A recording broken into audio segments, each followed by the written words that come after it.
Fatara'a linnadirin annaha battalah wa kasal wa ihmal. Nampak bagi orang yang pandang bahawa sungguhnya orang yang katuk tingkat nihayah, tingkat tinggi daripada para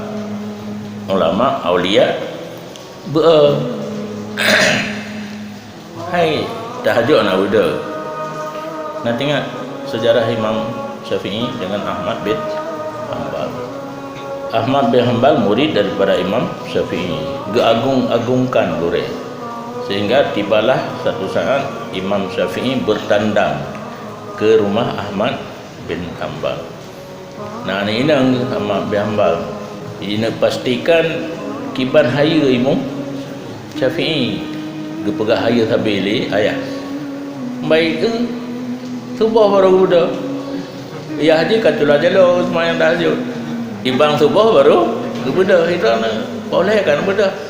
sulah jalo ni ibadat. Dia jawab dia Ahmad bin Hanbal,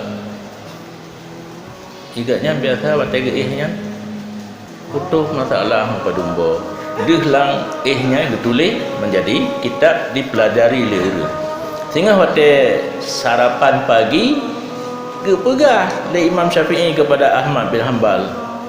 mangathat dengan beklam rasitat lom baru modal payah jak lom leboh masalah putus yang tinggal lu fikir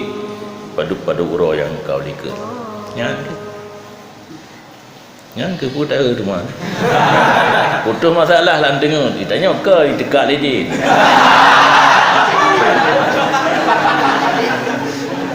yang aku kalau tulis kan